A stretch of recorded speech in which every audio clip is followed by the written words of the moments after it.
warahmatullahi wabarakatuh. Halo teman-teman semuanya. Perkenalkan, nama saya Putri Landari. Saya merupakan perwakilan dari kelompok 6 di mata kuliah Konseling Populasi Khusus kelas R7F. Pada video kali ini saya tidak sendiri. Saya bersama rekan-rekan saya, yakni sebelum membahas lebih dalam lagi mengenai ketertarikan selanjutnya, mereka yang berada di dalam populasi ini. Pembahasan selanjutnya mengenai penyebab terjadinya LGBTIQ+. Kami merupakan mahasiswa semester 7 dari program studi bimbingan dan konseling Universitas Indraprasta PGRI. Pada video kali ini, kami akan menyampaikan materi mengenai LGBTIQ+. Video ini dibuat guna memenuhi salah satu tugas akhir dari mata kuliah Konseling Populasi Khusus dengan dosen pengampu Ibu Anggia Evitarini. Semoga video ini dapat bermanfaat khususnya untuk kami dan umumnya untuk teman-teman semuanya. Selamat menyimak. Sebelum membahas lebih dalam lagi mengenai ketertarikan sesama jenis dan orientasi seksual lainnya, perlu dipahami terlebih dahulu mengenai definisi dari homoseksual. Kata dasar homoseksual adalah homoseks yang berasal dari gabungan bahasa Yunani yaitu homo yang artinya sama dan seks dalam bahasa Inggris yang artinya jenis kelamin. Homoseksual merujuk pada pilihan, kecenderungan orientasi seksual, dan aktivitas seksual sesama jenis kelamin. Seiring berkembangnya zaman, identifikasi diri dalam orientasi seksual lebih bersifat kompleks dan memiliki berbagai jenis. Berbagai jenis tersebut biasanya dikenal dalam singkatan LGBTIQ+. Lalu terdapat beberapa komponen yang perlu diperhatikan dalam memahami homoseksualitas. Di antaranya yaitu pilihan. Seseorang memiliki kuasa atas dirinya sendiri dalam menentukan apa yang ia inginkan. Seseorang dapat memilih apakah ia akan mengikuti godaan menjadi homoseksual ataupun menghindari perilaku homoseksual tersebut. Dengan demikian, pilihan tersebut dapat membantu proses pembentukan orientasi seksual seseorang apakah termasuk ke dalam homoseksual ataupun heteroseksual. Orientasi seksual seseorang terbentuk karena dipengaruhi oleh rasa nyaman terhadap suatu kecenderungan seksual yang diinginkan. Sebagaimana yang tadi sudah dijelaskan dalam proses pemilihan. Lalu yang terakhir ada aktivitas seksual sesama jenis. Aktivitas seksual sesama jenis memiliki beragam macam. Di antaranya yaitu aktivitas seksual pribadi dengan fantasi sesama jenis, hubungan sesama jenis yang bersifat romantis, hubungan seksual sesama jenis, dan menikmati konten bermuatan sesama jenis. Selanjutnya, mereka yang berada di dalam populasi ini cenderung lebih memilih untuk mengekspresikan dirinya dengan istilah LGBTIQ+. Sebab istilah LGBTIQ+ ini lebih mengarah kepada orientasi afeksi dan identitas gender bagi populasi yang memiliki keterkaitan dengan homoseksualitas. Perlu diketahui bahwa orientasi afeksi berbeda dengan identitas gender. Sekarang kita bahas mengenai orientasi afeksi. Orientasi afeksi itu mengacu pada ketertarikan emosional, fisik atau romantis yang terjadi antara dua individu. Dalam istilah LGBTIQ+, terdapat beberapa jenis yang termasuk ke dalam orientasi afeksi. Itu ada 5, saya jelaskan. Yang pertama itu ada lesbian. Lesbian merupakan individu yang berjenis kelamin perempuan dan memiliki ketertarikan seksual dengan perempuan lainnya. Di dalam lesbian ini juga memiliki beberapa karakteristik di dalamnya yang berbeda-beda. Di sini kita menyebutnya ada 3, yaitu yang pertama ada butch atau biasa kita sebut buci, ada femme, ada juga andro. Untuk butch atau buci ini dimana perempuan akan berperan sebagai laki-laki yang akan mengayomi si perempuannya tersebut atau pasangannya tersebut.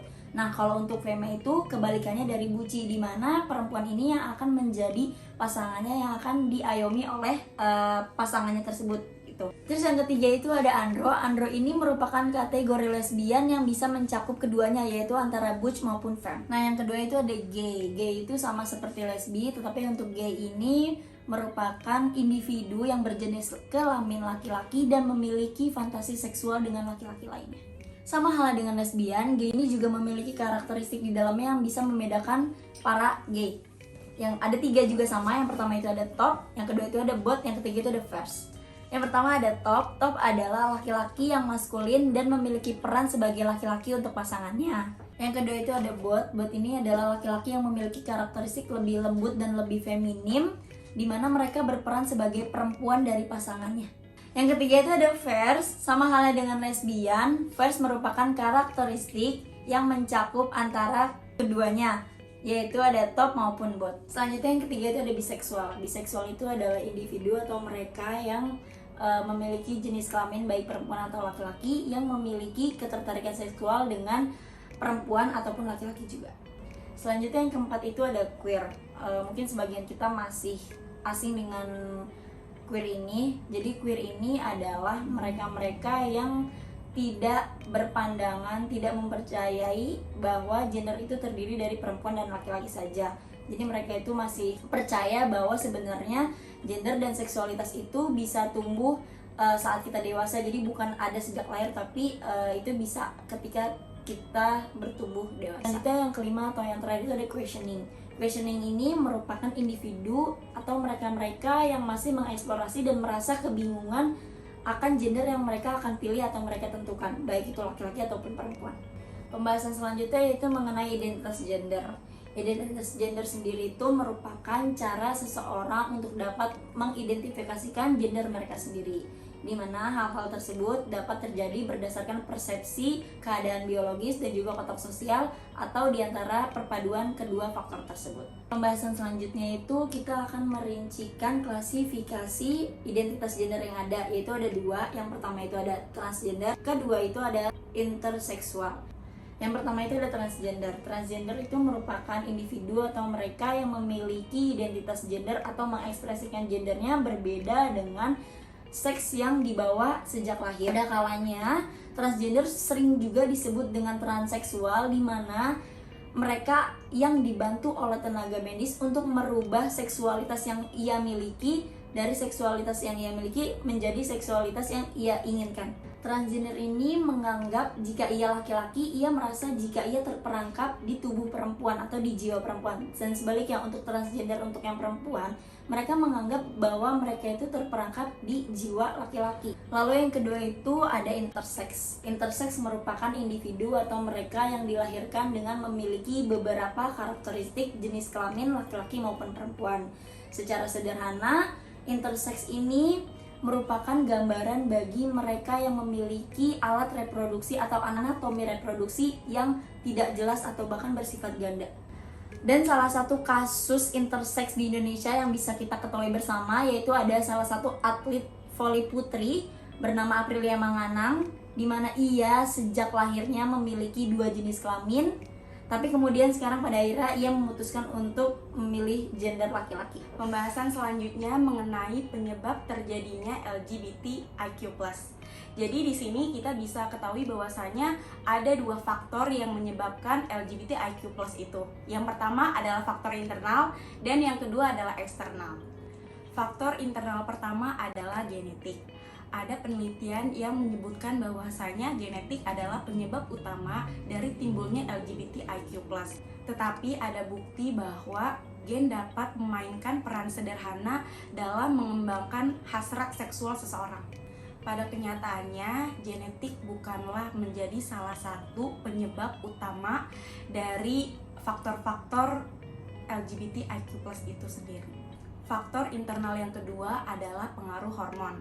Hal ini terjadi karena ketidakseimbangan antara hormon estrogen dan juga hormon testosteron. Begitu juga ada atau tidaknya periode krisis pada kehamilan. Hal ini dapat menyebabkan kelainan seksual pada anak. Kejadian tersebut dapat menyebabkan seseorang mengalami intersex, tetapi tidak membuat seseorang memiliki kelainan seksual. Setelah membahas faktor internal, mari kita lanjutkan ke faktor yang kedua, yaitu faktor eksternal. Yang pertama adalah riwayat kekerasan atau pelecehan seksual. Dalam hal ini, ada dua hal yang membuat seseorang ketika dia sedang dilecehkan atau mendapatkan kekerasan seksual. Yang pertama, ia akan merasa trauma. Yang kedua, itu adalah kesenangannya gitu. Contohnya seperti apa? Contohnya adalah seperti laki-laki yang awalnya heteroseksual, yaitu memang normal gitu. Tetapi pada masa kecilnya gitu, mungkin saja dia pernah mendapatkan pelecehan seksual dari ayahnya atau pamannya atau temannya. Dan hal itu membuat ia merasa senang gitu, bukan trauma, tetapi dia malah menikmati dalam keadaan pelecehan tersebut, sehingga orang tersebut semakin lama menemukan jati dirinya dan meyakini dirinya bahwa dirinya itu adalah gay.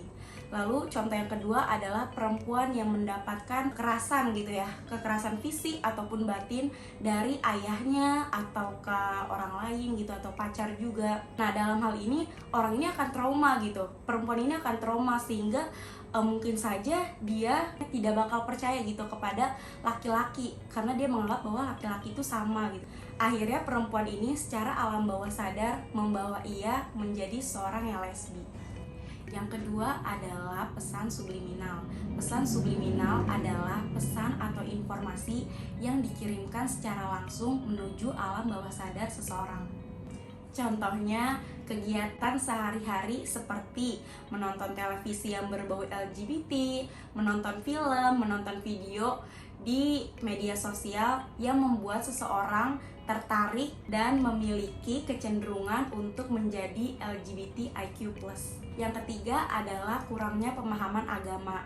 Yang sudah kita ketahui bahwasanya agama memegang peran penting dalam kehidupan seseorang. Ketika orang tersebut mendekatkan dirinya kepada Tuhan Yang Maha Esa dan menjalankan perintahnya, maka secara langsung ia tidak akan menerima dan menolak tentang adanya LGBTIQ+. Tetapi ketika seseorang kurang memiliki pemahaman secara agama dan spiritualnya, maka ia akan menerima dan malah membanggakan dirinya menjadi LGBTIQ+. Yang terakhir adalah lingkungan pergaulan dalam kehidupan bersosialisasi. Ketika seseorang memiliki pertemanan yang baik, maka ia akan menjadi baik pula. Tetapi ketika seseorang memiliki pertemanan yang kurang baik atau membawa keburukan, maka ia akan menjadi seperti itu pula. Begitu halnya dengan LGBTIQ+ ini. Seorang LGBTIQ+ memiliki kelompok bermain tersendiri. Ketika ia masuk dalam kelompok tersebut, maka secara tidak langsung ia membawa dirinya ke dalam LGBTIQ+ itu, sehingga membuat dirinya tertanam juga nih LGBTIQ+, sehingga seorang tersebut akan lebih mudah untuk menjadi LGBTIQ+. Selanjutnya adalah tahap proses terbentuknya LGBTIQ+. Yang pertama adalah tahap kebingungan identitas, di mana seseorang sedang bingung akan identitas pada dirinya, perilaku seksualnya, perasaan ketertarikan, dan juga kecenderungan seksual. Yang kedua adalah tahap pembandingan identitas. Ketika seseorang mempertanyakan dirinya sebagai LGBTIQ+, ia telah memulai eksplorasi pada tahap ini. Tahap ini dimulai ketika seseorang menerima bahwa dirinya memiliki kemungkinan LGBTIQ+ itu sendiri. Walaupun adanya perbedaan dari pihak keluarga, teman, ataupun masyarakat secara luas, namun individu menyadari bahwa banyak ekspektasi sosial yang tidak lagi relevan dengan dirinya. Individu mulai menerima kemungkinan untuk menjadi berbeda walaupun belum secara penuh. Yang ketiga adalah tahap toleransi identitas. Ketika individu mulai menerima kemungkinan diri sebagai LGBTIQ+, individu mulai memiliki energi untuk mengeksplorasi hal-hal di dalam komunitasnya. Dengan kata lain, individu mulai mencari komunitas yang lebih mendukung, memahami dirinya, serta kemungkinan bertemu dengan pasangannya. Identitas LGBTIQ+ seseorang mulai terbentuk secara signifikan melalui proses belajar. Yang keempat adalah tahap penerimaan identitas. Tahap ini terjadi ketika seseorang menerima dirinya dan seseorang memiliki identifikasi positif dengan LGBTIQ+. Jika ia sudah memilih orientasi seksualnya, ia harus melakukannya dengan baik. Ia mulai mengurangi kontak dengan orang-orang yang tidak mendukung LGBTIQ+ itu sendiri dan memilih menghabiskan waktu dengan teman-teman LGBT-nya. Yang kelima adalah tahap kebanggaan identitas. Seseorang yang menerima legitimasi penuh menjadi benar-benar membenarkan diri bahwa ia adalah LGBTIQ+, dan sangat jarang terlibat dengan heteroseksual. Ia merasa semakin bangga, bahkan memiliki kecenderungan untuk mengkonfrontasi kehidupannya dengan berupaya menunjukkan diri, kehidupan, dan orientasi seksualnya kepada orang lain. Yang terakhir adalah tahap sintetis identitas. Seseorang pada tahap ini menyadari dan menerima bahwa ada orang-orang non-LGBTIQ+ yang dapat menjadi teman yang akan mendukung dirinya, mengembangkan identitas homoseksual, dan dapat bekerja sama dengan baik. Kita tadi telah membahas mengenai pengertian, jenis-jenis, dan juga faktor-faktor yang menyebabkan LGBTIQ itu sendiri. Selanjutnya kita beralih kepada materi masalah-masalah umum yang terjadi pada kelompok LGBTIQ. Masalah terbesar yang dialami oleh kelompok LGBTIQ sebetulnya berorientasi pada orientasi seksual mereka sendiri. Hal ini lebih cenderung kepada konsekuensi yang dipilih oleh mereka yang memilih identitasnya menjadi LGBTIQ. Seperti halnya di negara-negara berkembang yang masih menjunjung tinggi nilai dan norma agama seperti di Indonesia. Konsekuensi ini kurang lebih hampir mirip seperti yang dirasakan oleh kelompok LGBT di seluruh dunia. Isu-isu itu biasanya seputar krisis identitas, diskriminasi, kekerasan fisik, stres, depresi, pencarian jati diri, dan juga penolakan dari heteroseksual. Mari kita bahas masalah-masalah atau isu-isu yang terjadi pada LGBTIQ di Indonesia. Yang pertama ialah masalah kesehatan fisik. Isu ini merupakan permasalahan yang sangat penting untuk kita bahas bersama. Memilih menjadi LGBTIQ+ sebetulnya menempatkan diri atau menempatkan individu pada resiko kesehatan yang cukup serius, di mana jika LGBTIQ+ ini melakukan hubungan sesama jenis, mereka sangat rentan terkena penyakit yang cukup berbahaya seperti HIV dan AIDS. Seperti penelitian yang telah saya baca, banyak sekali penyakit-penyakit yang biasanya dialami oleh LGBTIQ+ sendiri. Di antaranya, penyakit yang terjadi pada lesbian ialah obesitas, kanker serviks, dan juga kanker payudara. Selanjutnya, penyakit yang biasa dialami oleh gay dan juga biseksual ialah jantung, kanker prostat, testis, anal, dan juga kolon, di mana di dalamnya ada penyakit HIV, AIDS, sifilis, dan juga hepatitis. Selain itu, kelompok LGBTIQ+ sendiri seringkali mengalami pengalaman yang kurang mengenakan seperti pelecehan seksual, bullying yang tingkat tinggi karena orientasi yang mereka pilih, lalu kekerasan. Kekerasan sendiri yang dialaminya itu bukan hanya diberikan oleh kelompok heteroseksual saja, namun ada pula kekerasan yang diberikan antara pasangan sesama jenis. Kasus tersebut memang sudah cukup banyak dan cukup tinggi di Indonesia itu sendiri. Lalu, transgender sebetulnya mengalami cedera akibat serangan fisik atau pelecehan dan juga kekerasan seksual yang memang cukup tinggi. Kenapa begitu? Karena karakteristik yang mencolok membuat mereka mengalami kekerasan fisik yang memang berbeda satu tingkat lebih tinggi dibanding LGBT lainnya. Yang kedua ialah tekanan dan depresi psikologis. Kelompok LGBTIQ+ sendiri memang cenderung mengalami tekanan atau tuntutan dan penolakan yang cukup besar dari lingkungan sekitarnya yang mengakibatkan mereka atau populasi ini mengalami kecemasan yang cukup tinggi yang bisa berakibat menjadi stres post-traumatik.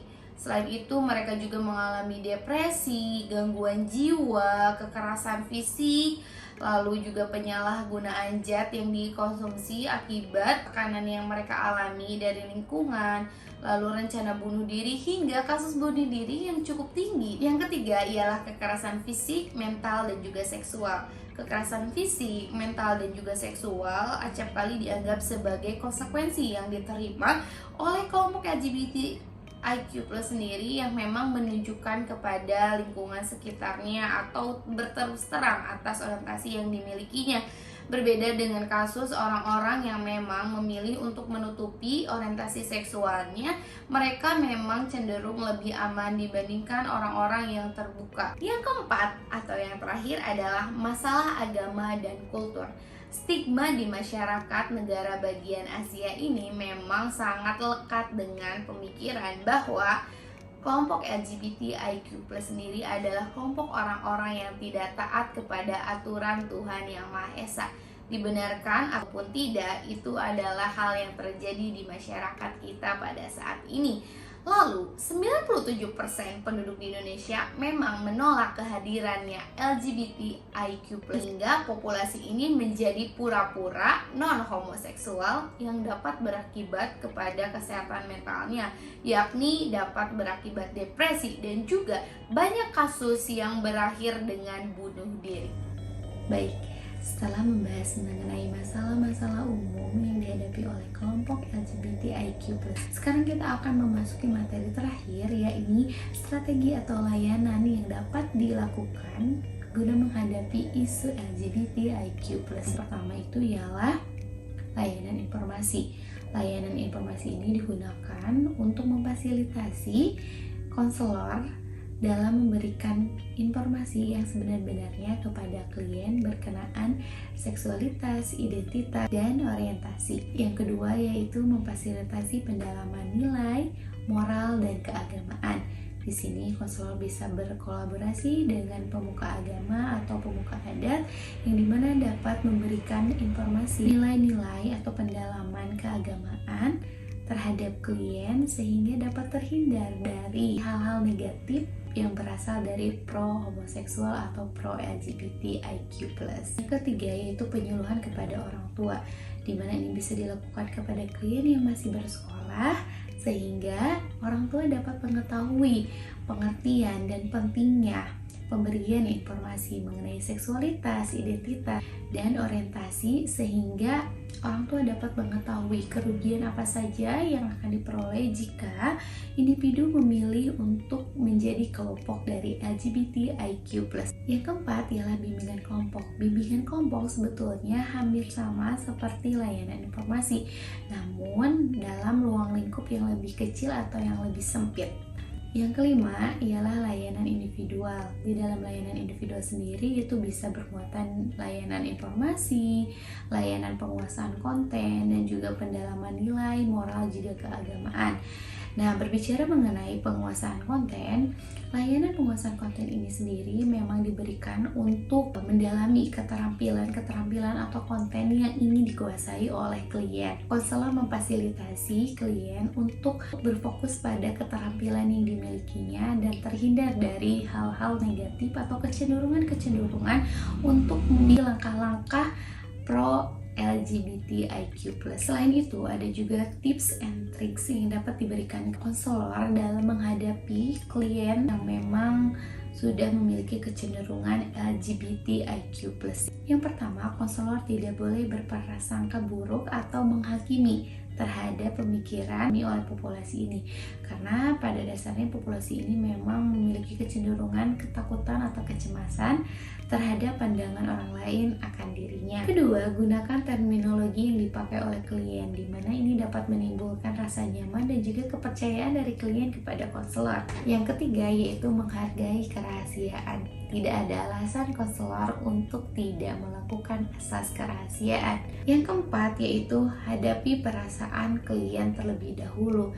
Kadangkala klien LGBTIQ+ sendiri memiliki perasaan yang cukup kompleks dan besar sehingga konselor perlu memfasilitasi untuk klien dapat mengekspresikan perasaannya. Yang kelima yaitu mengantisipasi kebingungan. Acap kali klien LGBTIQ+ sendiri datang memang membawa segudang kebingungan. Disinilah kesempatan untuk konselor dapat meluruskan kembali. Jika memungkinkan, dapat dilakukan fungsi remediasi. Yang keenam, membantu bukan memaksa. Konselor perlu memfasilitasi segala informasi yang dibutuhkan oleh klien LGBTIQ+ sendiri, namun bukan berarti memaksakan klien untuk mengikuti keputusan dari konselor, tapi klien diberikan kebebasan untuk memilih pilihannya sendiri. Yang ketujuh, jangan menerka-nerka. Konselor tidak boleh menerka-nerka aspek homoseksual yang dimiliki oleh klien. Yang kedelapan adalah menawarkan bantuan khusus, di mana konselor dapat memberikan bantuan untuk klien dapat lebih terbuka kepada konselor atas masalah yang dihadapinya. Yang kesembilan yaitu berhati-hati dengan depresi. Kelompok LGBTIQ+ sendiri memang memiliki kecenderungan depresi dan bunuh diri yang cukup tinggi. Sehingga jika terdapat simptom kecenderungan hal tersebut, maka segeralah diberikan asesmen. 10. Menyediakan informasi akurat mengenai penyakit seksual yang berbahaya seperti AIDS, di mana populasi LGBTIQ+ itu memang memiliki resiko yang cukup tinggi atas hal tersebut. Oleh sebab itu, konselor dapat memberikan saran dan informasi kepada klien untuk pencegahannya. Yang terakhir ialah menyediakan referral. Jika konselor sudah merasa tidak sanggup untuk menangani klien, maka konselor harus siap melakukan referral kepada profesi ahli yang sesuai dengan kebutuhan dari klien tersebut. Baik, sekian yang dapat kami sampaikan. Mohon maaf apabila masih banyak kekurangan. Ilmu itu dicari, mahir itu dilatih, manfaat itu dibagikan. Wassalamualaikum warahmatullahi wabarakatuh.